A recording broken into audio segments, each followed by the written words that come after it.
welcome back to my channel. So today's video, as you see from the title, is I'm going to be showing you guys how you can make your makeup last longer. So these are just going to be my tips and tricks that I use to make my makeup last longer. So this is going to be good for you guys that work very long shifts, so all of my nurses out there, or even just those of you that want to wear makeup to work and you work like an 8-hour shift. This is also good for those of you that work at like a makeup counter or something like that, so you guys can keep your face on and presentable all day. And yeah, so without further ado, we're just gonna hop right into this video. Okay, so I zoomed you guys in, and basically we're gonna start with the face makeup. This is not necessarily the best example I've got for this, but you want to start off with a sticky base.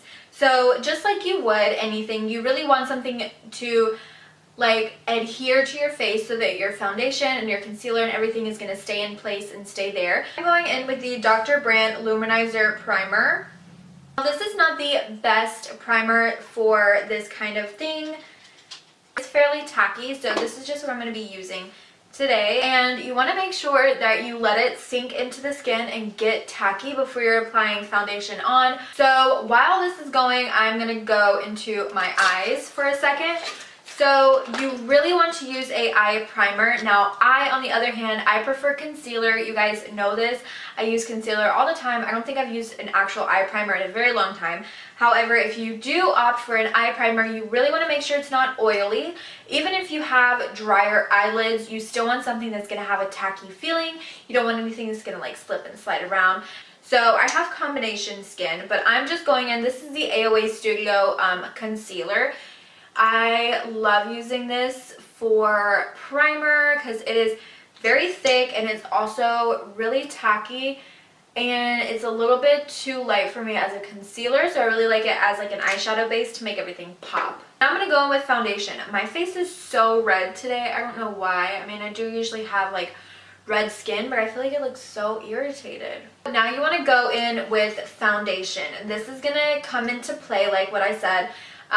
If you're putting oily foundation on oily skin, it's not going to stay all day. But I'm going to actually use the Super Stay, and if you have dry skin, you want to get a dewy foundation, and if you have combo skin, you should just get something that's somewhat in the middle. I think that this Super Stay is pretty much in the middle. So I feel like this is kind of an overall, like if you don't know what your skin type is, maybe start with something like this. It's not too dewy but not too matte as well. Now I'm going to go in with concealer. There's not usually like dewy or matte concealer, so I would just say use whatever you usually use. Now is a very crucial step in your makeup to make it last all day. You want to go in with a setting powder. I'm going to be using this AOA Studio Perfect Setting Powder. This is in the shade Brightening. You guys know that I love this. I'm going to go in with a brush.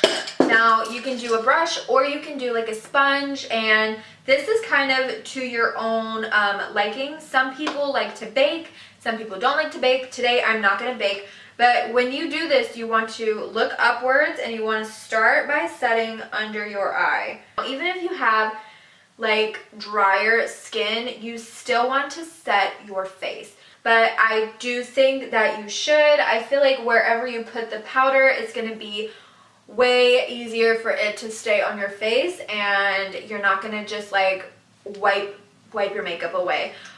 So if you don't want to set your entire face, I would set under the eyes, I would set the middle of your forehead, your chin, and your nose, and then you should be okay. If you have oily skin, I definitely recommend setting your entire face. We are going to go into, I'm just going to put like some bronzer basically on my eyes. Like I said, I'm not doing anything today. I do have to film another video after this, but I'm just wanting to kind of show you guys how to make your makeup last, not necessarily like a tutorial, you know what I mean? Okay, so next we're going to be moving into lips. So you always want to start off with a lip liner. I feel like this is a step that a lot of people think, oh, like I don't need a lip liner, but it's basically not just for color, but it's so that your lipsticks don't bleed outside of your lines and everything. So I'm just going in with this lip liner. This is just by Bodyography. It's in the shade barely there, and it's just a nude liner. I would recommend going in with a liquid lipstick. If you're not a liquid lipstick girl, I would go in with something matte or something that says like long wear, transfer proof, something along those lines. I'm going in with this. This is the NYX Lingerie. This is in the shade Exotic, and I'm just going to put this on.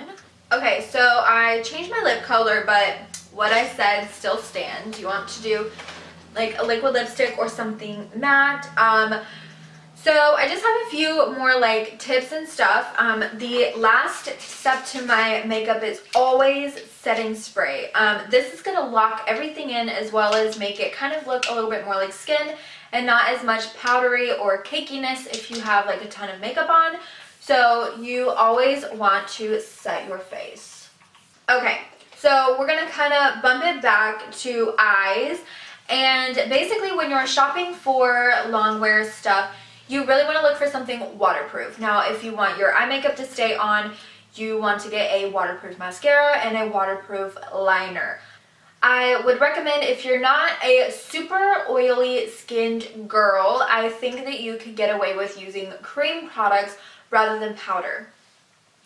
To me, I find that cream products last a lot longer on my skin than powder do.